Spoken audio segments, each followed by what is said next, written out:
呵，掉你阿咩？買丫都冇要咯喎！你講死冇死咯，辛苦一年又冇啦，叫你哋壓多2次，又講壓多2次會推遲過期，我亦想壓1次就成果啊！我亦想慳成本慳工啊，得冇咯？冇得啊嘛！呢啲係我隔離果然嘅，佢想做早果，叫佢壓多2次呢，佢又冇壓1次呢，就俾佢開花啦。而今咪等翻花啦，係嘛？翻花冇係咁容易嘅，要天氣幫你，要你運氣好。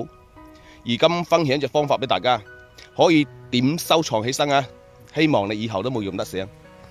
雲台樹、生多樹、細胞分裂樹、米先安，按說明去兌水，大水量咁噴濕濕。仲有一個方法，米先安、麗花使者、生多樹、雲台樹，按說明去兌水，10%嘅稀酵唑20毫升，兌水100斤，大水量咁去噴濕濕。以上2個方法都可以加1克嘅二利啲，兌水500斤，一齊咁噴上去。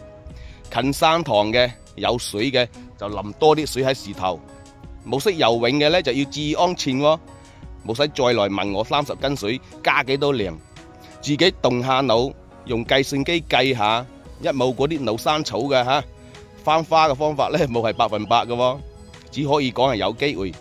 如果你有好嘅方法，評論區分享出嚟俾大家參考參考。未備好麗花使者嘅朋友啊，就要揸緊時間備好啦。